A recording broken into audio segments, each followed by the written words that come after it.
ನಾನೇನು ಅವಳಿಗೆ ಹೇಳ್ಕೊಟ್ಟಿಲ್ಲ. ನಾನೇ ಹೇಳಿದ್ದು ಸಾಕ್ಷಿಗೆ ಬಾ ಅಂತ. ಅಪ್ಪ, ನಾನು ಆದಿತ್ಯನ ಜೊತೆ ಆಟ ಆಡ್ಬೇಕು. ನಾನು ಅಮ್ಮನ ಮನೆಗೆ ಹೋಗ್ತೀನಿ. ನಾನು ಕಾಲ್ ಮಾಡಿದಾಗ ನೀವು ವಾಪಸ್ ಕರ್ಕೊಂಡು ಬನ್ನಿ. ಬೇಡಮ್ಮ, ನೀನು ಅವ್ರ ಮನೆಗೆ ಹೋದ್ರೆ ಅವ್ರಿಗೆ ತೊಂದರೆ ಆಗಲ್ವಾ? ಹೌದಾ? ನಾನು ನಿಮ್ಮ ಮನೆಗೆ ಬಂದ್ರೆ ನಿಮಗೆ ತೊಂದರೆ ಆಗುತ್ತಾ? ಖಂಡಿತ ಇಲ್ಲ. ನಮ್ಮನೆಗೆ ಯಾರು ಬಂದರೂ ಕಷ್ಟ ಆಗಲ್ಲ. ಯಾರು ಬೇಕಾದ್ರೂ ಯಾವಾಗ ಬೇಕಾದ್ರೂ ಬರ್ಬೋದು.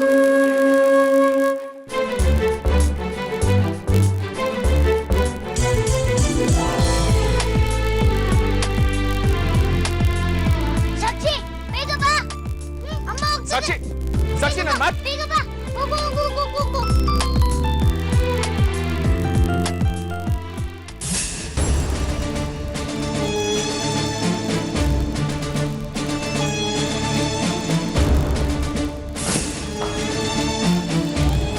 ಸೂರ್ಯ, ಏನಾಯ್ತು? ಯಾಕೆ ಇಷ್ಟೊಂದು ಅಪ್ಸೆಟ್ ಆಗಿದೆಯಾ?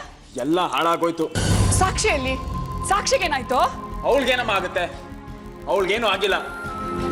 ಆಗಿದ್ದಲ್ಲ ನನಗೇನೆ. ನೀನೀಗ ಅರ್ಧಂಬರ್ಧ ಮಾತಾಡ್ರೆ ನಮ್ಗೇನು ಅರ್ಥ ಆಗುತ್ತೆ? ಬಿಡಿಸಿ ಹೇಳು, ಅರ್ಥ ಆಗೋಗಿ ಸಾಕ್ಷಿ ಕರ್ಕೊಂಡ್ಬರ್ಲಿಲ್ವಾ? ಕರ್ಕೊಂಡೋದ್ರು ಅವರೇ. ಅವರು ಅಂದ್ರೆ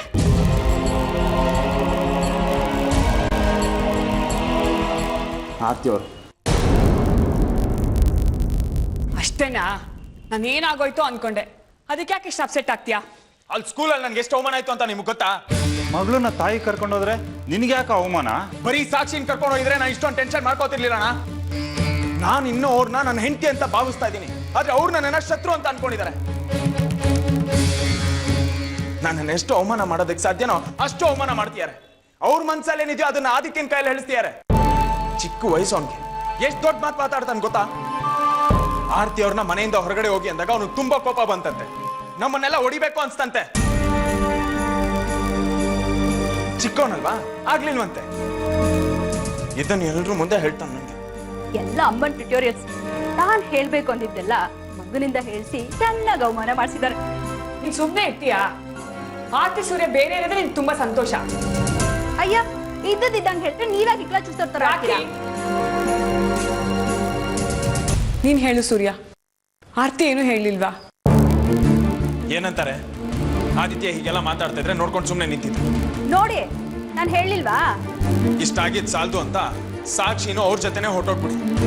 ಅವಳೊಬ್ಳು ನನ್ನ ಮಾತು ಕೇಳ್ತಿದ್ಲು, ಈಗ ಅವಳು ನನ್ನ ವಿರುದ್ಧ ನಿಲ್ಸ್ತಾ ಇದ್ದಾರೆ.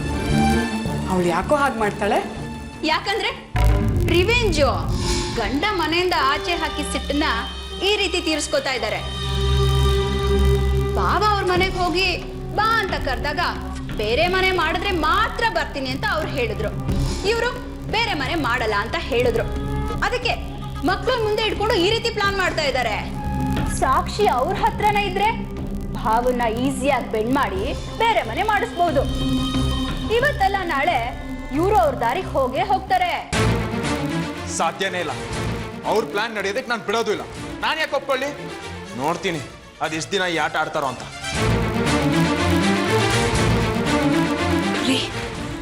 ಇವ್ರ ಜಗಳ ಆಡ್ಕೊಂಡು ಆರ್ತಿ ಮನೆಗೆ ಬರಲಿಲ್ಲ ಅಂದ್ರೆ ವೇದಿಕನ್ ರಿಸೆಪ್ಷನ್ನೇ ಆಗಲ್ಲ. ಏನಾದ್ರೂ ಹೇಳ್ರಿ.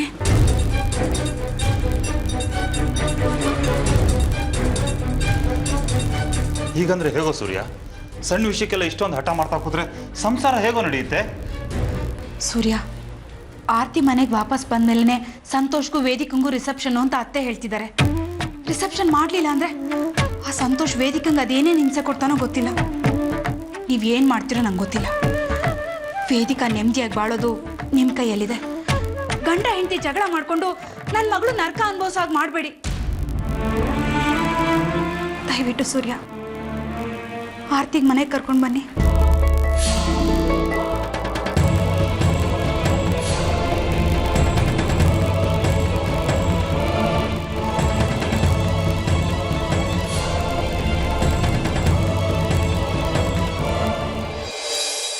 ದುಡ್ಡಿನ ಬಗ್ಗೆ ನೀನು ಟೆನ್ಷನ್ ಮಾಡ್ಕೋಬೇಡ. ನಮ್ಮ ಮನೇಲಿ ATM ಇದೆ. ಒಂದೇ ಒಂದು ಬಟನ್ ಪ್ರೆಸ್ ಮಾಡಿದ್ರೆ ಸಾಕು, ದುಡ್ಡಿನ ಕಂತೆಗಳು ಹಾಗೆ ಬರುತ್ತೆ. ನಿನ್ಗೆ ಎಷ್ಟು ಬೇಕು ಕೇಳು, ನಾನು ಕೊಡ್ತೀನಿ. ಆದರೆ ನಾನು ಹೇಳಿದ ಕೆಲಸ ಹೆಚ್ಚು ಕಮ್ಮಿ ಆಗಬಾರ್ದು. Okay madam, you don't worry. ಹಾಗೇನಾದರೂ ಆದರೆ ಮಗುನ್ ಕಿಡ್ನ್ಯಾಪ್ ಮಾಡಿದ ನೀನೇ ಅಂತ ಹೇಳೋದಕ್ಕೆ ನನ್ನ ಹತ್ರ ಸಾಕಷ್ಟು ವಿಟ್ನೆಸ್ ಇದೆ. ಇಲ್ಲ ಮೇಡಮ್, ಹಾಗಾಗಲ್ಲ. ಹಾಂ, ನಾನೊಂದು ಬುಟಿಕ್ ಓಪನ್ ಮಾಡಬೇಕು ಅಂತಿದ್ನಲ್ಲ, ಎಲ್ಲಿಗೆ ಬಂತ ವಿಷಯ? ನೋ ನೋ ನೋ ನೋ, ನನಗೆ MG ರೋಡಲ್ಲೇ ಬೇಕು. ಅಲ್ಲಿ ಶಾಪ್ ಹಾಕಿದ್ರೆ ಬಿಸ್ನೆಸ್ ಚೆನ್ನಾಗಾಗುತ್ತೆ. ಅಯ್ಯೋ, ಅಡ್ವಾನ್ಸ್ ಎಷ್ಟೇ ಆಗಲಿ ನಾನು ಕೊಡ್ತೀನಿ. ಓಕೆ, ಬಾಯ್.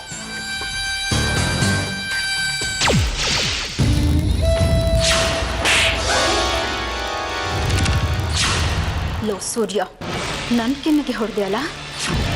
ಈ ರಾಕಿಗೆ ಯಾರು ಹೇಳೋರಿಲ್ಲ ಕೇಳೋರಿಲ್ಲ, ಹೊಡೆದ್ರೆ ಹೊಡೆಸ್ಕೋತಾಳೆ ಅಂದ್ಕೊಂಡಿದ್ಯಾ? ನಿನ್ನನ್ನು ಸುಮ್ಮನೆ ಬಿಡಲ್ಲ.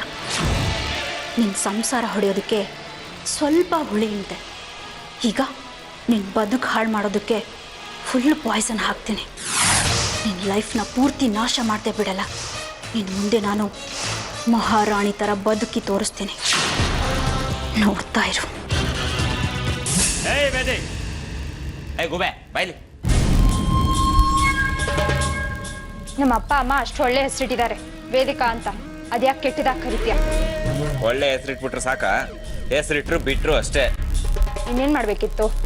ಮಗದೀರ ಸಿನಿಮಾ ನೋಡ್ಕೊಂಡ್ ರಣಧೀರ ಕತೆ ಕೇಳ್ದಂಗಾಯ್ತು. ಲೈ, ನಿಮ್ಮ ಅಪ್ಪ ಬಂದು ನಿನ್ನ ಮನೆ ಕರ್ಕೊಂಡೋಗಿ ಅರ್ಶಿನ ಕುಂಕುಮ ಕೊಟ್ಟು ತವರಿಗೆ ಬಾ ತಂಗಿ ಸೀನ ಕ್ರಿಯೇಟ್ ಮಾಡಿ ರಿಸೆಪ್ಷನ್ ಮಾಡ್ತಾನೆ ಅಂತೆಲ್ಲ ಪುಂಗಿ ಉದ್ಯಲ್ಲ. ಏನು ಮಾತನಾದ ಮೈಸೂರು ಪ್ಯಾಲೇಸ್ ತೋರಿಸ್ತಾ ಅನ್ಸುತ್ತೆ ನಿಮ್ಮಪ್ಪ. ರಿಸೆಪ್ಷನ್ ಮಾಡ್ತಾರೆ ಅಂತ ಹೇಳಿದಾಗ ನೀನೇ ಬೇಡ, ಬೇರೆ ಸೂಪರ್ ಪ್ಲಾನ್ ಇದೆ ಅಂತ ಹೇಳ್ದೆ. ಲೈ, ಸುಮ್ಮನೆ ಸೀನ್ಗೊಂದು ಟ್ವಿಸ್ಟ್ ಇರ್ಲಿ ಅಂತ ಹೇಳ್ದೆ ಕಣೆ. ನೀನು ಅದನ್ನೇ ನಿಜ ಅನ್ಕೊಂಬಿಟ್ಯಾ? ನಾನಿಲ್ಲಿ ನಮ್ಮವ್ರ ಹತ್ರಕ್ಕೆಲ್ಲ ನಮ್ಮ ರವಿ ಮಾಮ ಬರ್ತಾರೆ, ಗ್ರ್ಯಾಂಡ್ ಆಗಿ ನಂಗೆ ರಿಸೆಪ್ಷನ್ ಮಾಡ್ತಾರೆ, ಕುದುರೆ ತಗೊಂಬಂದು ಅದ್ರ ಮೇಲೆ ನಾನು ಕರ್ಕೊಂಡು ಹೋಗ್ತಾರೆ ಅಂತೆಲ್ಲ ಹೇಳ್ಕೊಂಡು ತಿರುಗಿದ್ದೀನಿ. ನೀನು ನಿಮ್ಮ ಅಪ್ಪ ನನ್ನ ಮೇಲೆ ಗೋಬೆ ಕೂರ್ಸಕ್ ನೋಡ್ತೀರಾ? ಕಾಗೆ ಮೇಲೆ ಗೋಬೆ ಕೂರ್ಸಕ್ ಆಗಲ್ವಲ್ಲ. ಲೇ, ಏನೇ ಅದು ಗೊಣಗ್ತಾ ಇದೆಯಾ? ಏನಿಲ್ಲ. ತಗೋ, ನಿಮ್ಮ ಅಪ್ಪಂಗೆ ಫೋನ್ ಮಾಡು. ಯಾವಾಗ ರಿಸೆಪ್ಷನ್, ವರೋಪಚಾರ ಯಾವಾಗ ಅಂತ ಕೇಳು. ಏನ್ ಸಾರ್ 50 ಲಕ್ಷ ಡೆಪಾಸಿಟ್ ಮಾಡ್ತೀನಿ ಅಂತ ಬಿಟ್ಟು ಮಾಡ್ಲೇ ಇಲ್ಲ ಅಂದ್ಬಿಟ್ಟು ಬ್ಯಾಂಕ್ ಮ್ಯಾನೇಜರ್ ದಿನ ಫೋನ್ ಮಾಡಿ ಟಾರ್ಚರ್ ಮಾಡ್ತಾ ಇದ್ದಾನೆ ನನಗೆ. ಏನು 50 ಲಕ್ಷನಾ? ಲೇ, 50 ಲಕ್ಷಕ್ಕೆ ಯಾಕೆ ಹಿಂಗೆ ಬಾಯ್ಬಿಡ್ತೀಯಾ? 50 ಲಕ್ಷ ಯಾತಕ್ಕೂ ಸಾಕಾಗಲ್ಲ. ಕರೆಕ್ಟಾಗಿ 3 ಬೆಡ್ರೂಮ್ ಫ್ಲಾಟ್ ಸಿಗಲ್ಲ ಗೊತ್ತಾ? ಫ್ಲಾಟ್ ತಗೊಂಡ್ರೆ BMW ತಗೊಳಕ್ಕಾಗಲ್ಲ, BMW ತಗೊಂಡ್ರೆ ಫ್ಲಾಟ್ ತಗೊಳಕ್ಕಾಗಲ್ಲ. ಅದಕ್ಕೆ ನಿಮ್ಮ ಅಪ್ಪನ ಹತ್ರ ಇನ್ನೊಂದು 30 ಲಕ್ಷ ಎಕ್ಸ್ಟ್ರಾ ಕಿತ್ಕೊಳ್ಳೋಣ. ಫೋನ್ ಮಾಡೆ. ನಿಮ್ಮ ಅಪ್ಪನ ಹತ್ರ ಅಷ್ಟೊಂದು ದುಡ್ಡು ಇಲ್ಲ.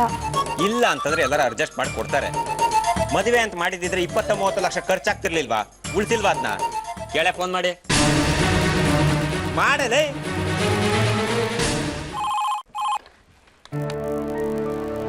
ಹಲೋ ಮಾತಾಡೆ. ಮಾತಾಡದೆ. ಹಲೋ, ನಮಸ್ಕಾರ ಅತ್ತೆಮ್ಮ. ನಮಸ್ಕಾರ. ಹೇಗಿದೆಯಾ ಅಳಿಮಯ್ಯ ಅಂತ ಕೇಳಲ್ವಾ? ಹೇಗಿದೆಯಪ್ಪ? ಸ್ವಲ್ಪನೂ ಚೆನ್ನಾಗಿಲ್ಲ. ನೀವು ನಿಮ್ಮ ಮಗಳ ಹತ್ರ ಗ್ರ್ಯಾಂಡ್ ರಿಸೆಪ್ಷನ್ ಮಾಡ್ತೀನಿ ಅಂತ ಹೇಳಿ ಕಳಿಸಿ 2 ಹುಣ್ಣಿಮೆ 3 ಅಮಾವಾಸ್ಯೆ ಕಳೀತು, ಏನು ಸುದ್ದಿನೇ ಇಲ್ಲ. ಅದಕ್ಕೆ ನಿಮ್ಮ ಮಗಳೇ ಫೋನ್ ಮಾಡ್ರಿ ಅಂತ ಹೇಳಿ ತುಂಬಾ ಬಲವಂತ ಮಾಡಿದ್ಲು ಅಲ್ವಾ ವೇದಿಕಾ? ಅದು ನಮ್ಮ ಮನೇಲಿ ಸ್ವಲ್ಪ ಕಷ್ಟ ಆಗೋಯ್ತು, ಅದಕ್ಕೆ ಫೋನ್ ಮಾಡೋಕ್ಕಾಗಲಿಲ್ಲ.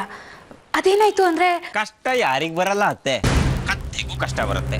ಇನ್ನಂಥದ್ರಲ್ಲಿ ಮನುಷ್ಯರು ನಾವು ಬರದೇ ಇರುತ್ತಾ? ಈಗ ಮ್ಯಾಟ್ರಿಗೆ ಬಂದ್ಬಿಟ್ಟು ನೀವು ರಿಸೆಪ್ಷನ್ನು ಮತ್ತು ವರೋಪಚಾರ ಯಾವಾಗ ಇಟ್ಕೋತೀರಾ ಅಂತ ಹೇಳ್ಬಿಡಿ. ಆಮೇಲೆ ನಾನು ಮತ್ತು ನಿಮ್ಮ ಮಗಳು ಹೋಗ್ಬಿಟ್ಟು ಒಂದು ಕಾರ್ ನೋಡ್ಕೊಂಡು ಬಂದಿದ್ದೀವಿ.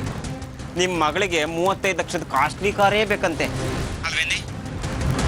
ಕಾರ್ ಶೋರೂಮಿಂದ ದಿನ ಫೋನ್ ಮಾಡ್ತಾರೆ, ಸರ್ ಕಾರ್ ಯಾವಾಗ ತಗೋತೀರಾ ಅಂತ. ತಗೊಳ್ಳಿ, ನಿಮ್ಮ ಮಗಳೇ ಮಾತಾಡ್ತಾಳಂತೆ. ತಗೋ ವೇದಿಕಾ. ನನಗೆ ಯಾವುದೋ ಹಳೆ ಪೇಮೆಂಟ್ ಬ್ಯಾಲೆನ್ಸ್ ಬರೋದಿದೆ, ಹಿಂಗೆ ಹೋಗಿ ಅರ್ಧ ಗಂಟೆಲಿ ವಾಪಸ್ ಬರ್ತೀನಿ. ಅಷ್ಟೊತ್ತಿಗೆ ನಿಮ್ಮ ಅಮ್ಮನ ಹತ್ರಕ್ಕೆ ಅದೆಷ್ಟು ಲೀಟ್ರ್ ಕಣ್ಣೀರು ಸುರಿಸ್ತೀಯ ಸುರಿಸು, ಸೆಂಟಿಮೆಂಟೇನ ಕುಡಿತೀವಿ ಕೊಡಿ.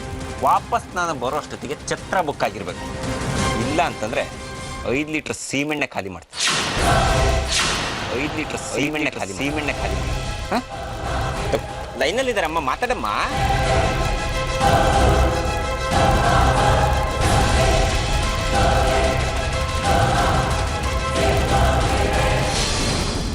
ಹಲೋ ವೇದಿಕಾ, ಅಮ್ಮ.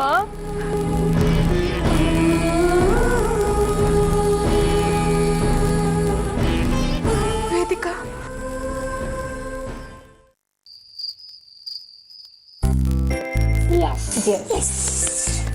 ಸಾಕ್ಷಿ ಮೂವ್ ಮಾಡು. ಅಮ್ಮ ಇದು ಮೋಸ. ನೀನ್ ಆ ಕಡೆ ಅವಳಿಗೂ ಹೇಳ್ಕೊಡ್ತಾ ಇದ್ಯಾ, ನನಗೂ ಹೇಳ್ಕೊಡ್ತಾ ಇದ್ಯಾ. ಅವಳಿಂದ ನನ್ ಕೈ ಹೊಡೆದಾಕ್ಬೇಕು ಅಂತ ಇದ್ಯಾ. ಹಾಗೇನು ಇಲ್ಲ ಕಣೋ. ಈಗ ಈ ಪಾನ್ ಮೂವ್ ಮಾಡು. ಮಾಡು.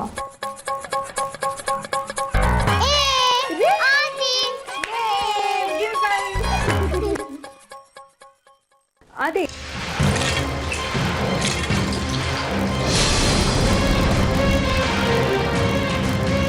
ಅಮ್ಮ ಆದಿ ಎಲ್ಲ ಪಾನ್ಸ್ ಅನ್ನು ಹಾಳು ಮಾಡ್ಬಿಟ್ಟ.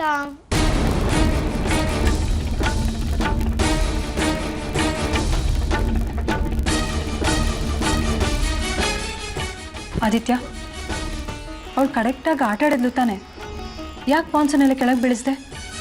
ಅಮ್ಮ ನೀನು ನನ್ನ ಪಾರ್ಟಿ, ನಾನು ಸೋತಿದ್ರೆ ಅವಳಿಗೆ ನೀ ಕೈ ಕೊಟ್ಟೆ. ಯಾಕೆ ಮಾಡಬಾರ್ದಾ? ಯಾಕೆ ಅಂದ್ರೆ ನೀನ್ ನನ್ನಮ್ಮ. ನೋ ಆದಿತ್ಯ, ನಾನು ಸಾಕ್ಷಿಗೂ ಅಮ್ಮನೇ. ನೀನು ಗೆದ್ರೆ ನಿನಗೆ ಸಪೋರ್ಟ್ ಮಾಡ್ತೀನಿ, ಅವಳು ಗೆದ್ರೆ ಅವಳಿಗೆ ಸಪೋರ್ಟ್ ಮಾಡ್ತೀನಿ. ನೀನನ್ನು ಎಷ್ಟು ಪ್ರೀತಿ ಮಾಡ್ತೀನಿ ಅವಳನ್ನು ಅಷ್ಟೇ ಪ್ರೀತಿ ಮಾಡ್ತೀನಿ ಕಣೋ. ನನಗೆ ನೀವಿಬ್ಬರೇ ಈಕ್ವಲ್. ಹೋಗು ಆಟ ಆಡ್ಕೊ.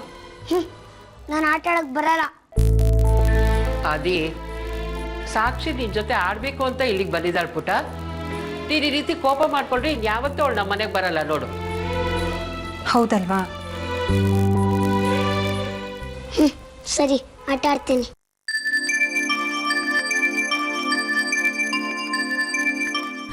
ಸಾರಿ ಸಾಕ್ಷಿ. It's okay. ಈಗ ಬಾ ಆಟ ಆಡೋಣ. ನಾನೀಗ ವೈಟ್ ತಗೊಂತೀನಿ. ವೈಟ್ ಅಂದ್ರೆ ನಂಗೆ ಲಕ್ಕಿ. ಓಕೆ ಎಸ್, ಬೇಗ ಬೇಗ ಜೋಡಿಸು.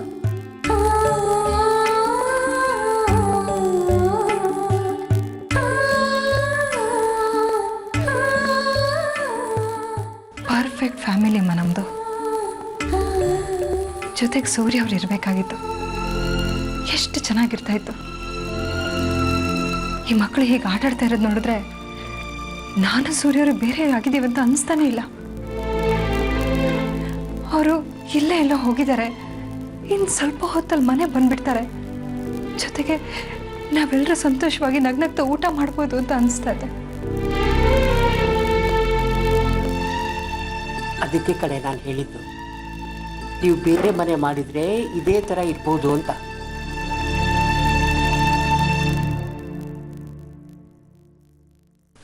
ಆರ್ತಿ, 7:30 ಆಯ್ತಲ್ಲೇ, ಸಾಕ್ಷಿ ಮನೆ ಕಳ್ಸಲ್ವಾ? ಓ, ಆಡ್ತಾ ಆಡ್ತಾ ಟೈಮ್ ಹೋಗಿದೆ ಗೊತ್ತಾಗಿಲ್ಲಮ್ಮ. ಸಾಕ್ಷಿ,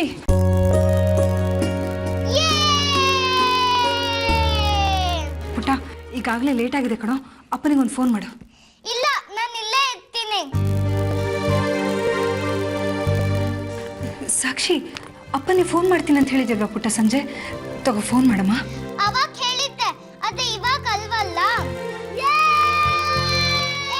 ಮೋಸ, ಇದು ಮೋಸ. ಏನು ಮೋಸ ಇಲ್ಲ, ನಾನು ತಲೆ ಹಿಡ್ಕೊಂಡು ಆಡ್ದೆ, ಅದಕ್ಕೆ ನಾನು ಗೆದ್ದೆ. ಸಾಕ್ಷಿ, ನೀನೀಗ ಮನೆಗೆ ಹೋಗ್ದಿದ್ರೆ ಮನೇಲಿ ಎಲ್ಲರೂ ಗಾಬರಿ ಆಗ್ತಾರಲ್ವಾ ಪುಟ್ಟ? ಮತ್ ನಾನು ಇಲ್ಲಿ ಇರೋದು ನಿಮಗೆ ಇಷ್ಟ ಇಲ್ವಾ? ಅಯ್ಯೋ ಹಾಗಲ್ಲ ಪುಟ್ಟ, ನೀನು ಅಪ್ಪನಿಗೆ ಫೋನ್ ಮಾಡ್ತೀನಿ ಅಂತ ಹೇಳ್ತಿದ್ದೆ ಅಲ್ವಾ, ಅವ್ರು ನಿನ್ನ ಫೋನಿಗೋಸ್ಕರ ಕಾಯ್ತಾ ಇರ್ತಾರೆ, ಅದಕ್ಕೆ ಹೇಳಿದೆ. ಕಾಯ್ಲಿ ಬಿಡಿಯಮ್ಮ, ಸಾಕ್ಷಿ ಇವತ್ತು ಇಲ್ಲೇ ಇರ್ತಾಳೆ, ಇಲ್ಲೇ ಇರ್ತಾಳೆ. ಹೌದು, ನಾನು ಇಲ್ಲೇ ಇರ್ತೀನಿ.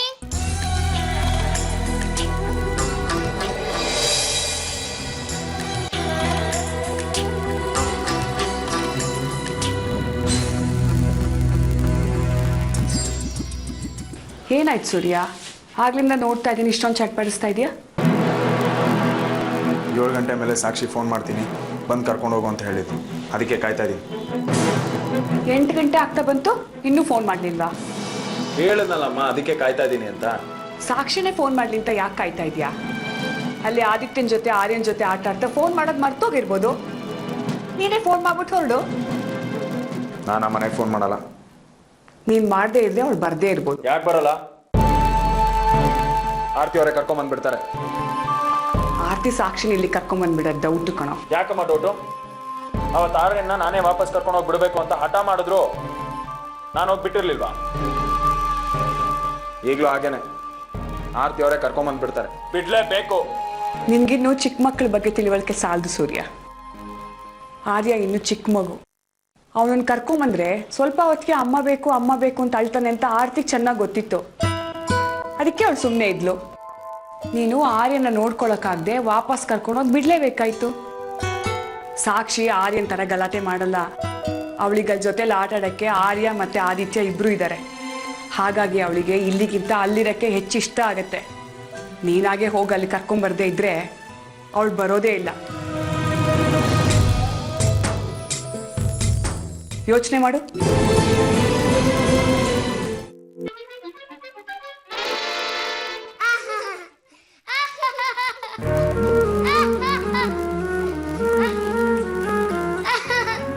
ಸಾಕ್ಷಿ ಲೇಟ್ ಆಗಿದೆ ಪುಟ, ಅಪ್ಪನಿಗೊಂದು ಫೋನ್ ಮಾಡು. ಅಯ್ಯೋ ಒಂದ್ ನಿಮಿಷ ಜಾಗ ಬಿಡಿ. ಏ ಆದಿ ಸುಮ್ನೆ ತಿನ್ಕೊಟ್ ಕೂತಿರ್ಬೇಡ. ಅದ್ ನೋಡು ಹೆಂಗಿದೆ. ಸಾಕ್ಷಿ 8 ಆಯ್ತು ಕಣೆ. ಅಯ್ಯೋ ಒಂದ್ ನಿಮಿಷ ಅಮ್ಮ. ಹೋಗ್ಲಿ ಬಿಡೆ ಆರ್ತಿ. ಏನ್ ಹೇಳ್ತಾ ಇದ್ದೀರಮ್ಮ ನೀವು? ಸೂರ್ಯಂಗೆ ಫೋನ್ ಮಾಡೋದು ಬೇಡ ಅಂತ. ಅಮ್ಮ, ಸಾಕ್ಷಿ ಇನ್ನೂ ಚಿಕ್ಕವಳು. ಅವಳಿಗೆ ಫೋನ್ ಮಾಡಿಲ್ಲ ಅಂದ್ರೆ ಮನೆಯವರೆಲ್ಲ ನನ್ನ ಬಗ್ಗೆ ತಪ್ಪು ತಿಳ್ಕೊತಾರೆ. ಅವ್ರಿಗೆ ಯಾವಾಗ ನಿನ್ ಬಗ್ಗೆ ಒಳ್ಳೆ ಅಭಿಪ್ರಾಯ ಇತ್ತು? ಹಾಗಲ್ಲ ಅಮ್ಮ, ಇದು ಬೇರೆ. ನಾವು ದೊಡ್ಡವರು ತುಂಬಾ ಸಾರಿ ಮನಸ್ತಾಪಗಳು ಮಾಡ್ಕೊಂಡಿದ್ದೀವಿ. ಅದರಲ್ಲಿ ಮಕ್ಕಳನ್ನ ಇನ್ವಾಲ್ವ್ ಮಾಡೋದು ಬೇಡ. ಸಾಕ್ಷಿ ಈಗ ಫೋನ್ ಮಾಡಿಲ್ಲ ಅಂದ್ರೆ ನಾನು ಅವಳನ್ನ ಎತ್ಕಟ್ಟಿ ಹೀಗೆ ಮಾಡ್ತಾ ಇದ್ದೀನಿ ಅಂತ ನನ್ನ ಮೇಲೆ ತಪ್ಪು ತಿಳ್ಕೊತಾರೆ. ತಿಳ್ಕೊಳ್ಳಿ ಬಿಡೆ. ಅವ್ರಿಗೆ ಯಾವಾಗ ಒಳ್ಳೆ ಯೋಚನೆ ಬರುತ್ತೆ ಹೇಳು? ಆ ಸೂರ್ಯ ಅವತ್ ಎಲ್ರು ಎದುರು ರಾಜಾರೋಷವಾಗಿ ನನ್ನ ಕೈಯಿಂದ ಮಗು ಕಿತ್ಕೊಂಡು ಹೋದ. ನಾನು ಎಷ್ಟು ಕೇಳ್ಕೊಂಡೆ, ಎಷ್ಟು ಅವಮಾನ ಆಯ್ತು ಗೊತ್ತಾ ನನ್ಗೆ. ಏನೋ ಆ ಮಗು ತನಗ್ ಮಾತ್ರ ಸಂಬಂಧ ಪಟ್ಟಿದ್ದು, ನಿನಗೂ ಅದಕ್ಕೂ ಯಾವ ಸಂಬಂಧನೂ ಇಲ್ಲ ಅನ್ನೋ ತರ. ನೀವು ಹೇಳ್ತಾ ಇರೋದು ಸರಿಯಮ್ಮ, ಆದರೆ ದೊಡ್ಡವ್ರು ಜಗಳ ಆಡಿದ್ರೆ ಮಕ್ಕಳ ಮನಸ್ಸಿಗೆ ಎಫೆಕ್ಟ್ ಆಗಬಾರ್ದು ಅಂತ ಆ ಥರ ಹೇಳಿದೆ. ಆದ್ರೆ ಆಗ್ಲಿ ಬಿಡೆ. ಅವ್ರಿಗೆ ಗೊತ್ತು ತಾನೆ ಸಾಕ್ಷಿ ನಮ್ಮನೆಗೆ ಬಂದಿರೋದು ಅಂತ. ಅವಳು ಯಾರೋ ಗುರ್ತು ಪರಿಚಯ ಇಲ್ದವ್ರ ಮನೆಗೆ ಹೋಗಿಲ್ಲ ಅಲ್ವಾ? ಅಷ್ಟಕ್ಕೂ ಅವಳೇ ನಾನು ಹೋಗಲ್ಲ, ಅಪ್ಪಂಗೆ ಫೋನ್ ಮಾಡಲ್ಲ ಅಂತ ಹೇಳ್ತಾ ಇರೋದು. ಬನ್ನಿ ಮಕ್ಳೆ, ಊಟ ಕೊಡ್ತೀನಿ. ಅಮ್ಮ ನಾನು ಅಪ್ಪಂಗೆ ಕಾಲ್ ಮಾಡ್ತೀನಿ. ಒಂದು ನಿಮಿಷ ಡಯಲ್ ಮಾಡ್ಕೊಡ್ತೀನಿ.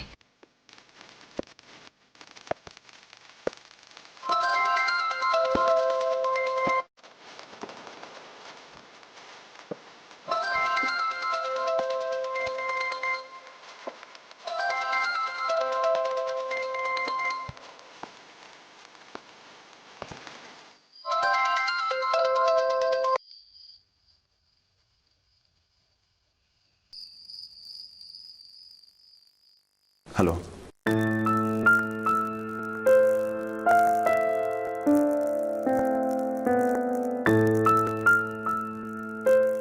ಹಲೋ, ಹೇಳಿ. ಏನು ಹೇಳಿ? ಹೇಳಿ ಅಂದ್ರೆ ನಾನೇನು ಹೇಳಿ? ನೀವೇ ಹೇಳಿ.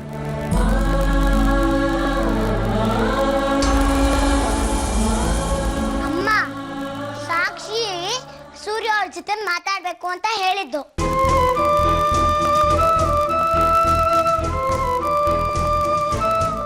ಸಾಕ್ಷಿ ನಿಮ್ಮ ಹತ್ರ ಮಾತಾಡ್ಬೇಕಂತೆ. ಕೊಡಿ.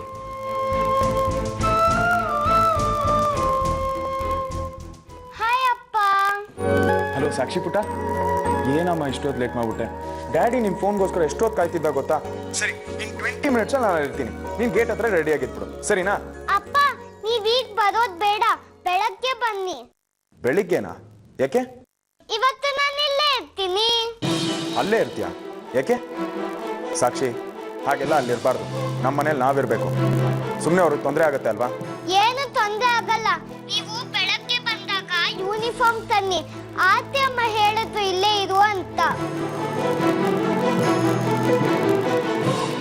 ಸಾಕ್ಷಿ, ನನ್ನ ಮಾತು ಕೇಳಮ್ಮ. ಅಪ್ಪ ಅಪ್ಪ, ಛೋಟ ಭೀಮ್ ಶುರು ಆಯ್ತು. ಬಾಯ್. ಸಾಕ್ಷಿ, ಸಾಕ್ಷಿ. ಹಲೋ ಸಾಕ್ಷಿ. ನಾನು ನೀವಾದ್ರೂ ಸ್ವಲ್ಪ ಹೇಳ್ಬಾರ್ದಾ ಅವಳಿಗೆ ಮನೆಗೆ ಹೋಗೋದಕ್ಕೆ?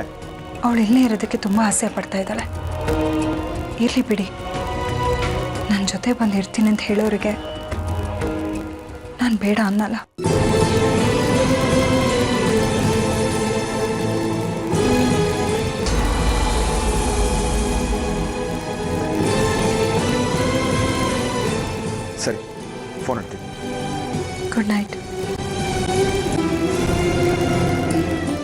ಹೇಳಿದ್ಲು ಸಾಕ್ಷಿ? ಬರಲ್ಲ ಅಂತ ಹೇಳಿದ್ಲು. ಇಲ್ಲಿಗೆ ಯೂನಿಫಾರ್ಮ್ ತಂದ್ಕೊಡಿ, ಇಲ್ಲಿಂದಾನೆ ಸ್ಕೂಲ್ಗೆ ಹೋಗ್ತೀನಿ ಅಂತ ಹೇಳಿದ್ಲು. ಪಾಪ ಚಿಕ್ಕ ಮಕ್ಳಿಗೆ ಇದೆಲ್ಲ ಹೇಗ್ ಗೊತ್ತಾಗುತ್ತೆ? ಯಾರಾದ್ರೂ ದೊಡ್ಡವ್ರು ಹೇಳ್ಕೊಟ್ರೆ ಮಾತ್ರ ಮಕ್ಳು ಈ ರೀತಿ ಮಾತಾಡೋದು. ಇದೆಲ್ಲ ಆರ್ತಿದೆ ಪ್ಲಾನು. ಹೋಗ್ಲಿ ಬಿಡು ಸೂರ್ಯ, ಅದಕ್ಕೆ ಯಾಕೆ ಅಷ್ಟೊಂದು ಟೆನ್ಷನ್ ಮಾಡ್ಕೋತೀಯ? ಆರ್ತಿ ಮನೆಗೆ ತಾನೇ ಹೋಗಿದ್ದಾಳೆ, ಅಲ್ಲಿ ಆಟಾಡ್ಕೊಂಡು ಆರಾಮಾಗಿರ್ತಾಳೆ. ನೀನು ಬೆಳಿಗ್ಗೆ ಹೋಗಿ ಕರ್ಕೊಂಬಂದ್ರೆ ಆಯ್ತು. ಹೋಗಿ ಮಲ್ಕೋ. ಮಗಳೊಬ್ಳು ನಿಮ್ ಕಡೆ ಇದ್ಲು, ಈಗ ಅವಳು ಪಾರ್ಟಿ ಚೇಂಜ್ ಮಾಡ್ಬಿಟ್ಟಿದ್ದಾಳೆ. ನಿಮ್ಮನ್ನ ನೋಡ್ತಾ ಇದ್ರೆ ಅಯ್ಯೋ ಅನಿಸ್ತಿದೆ.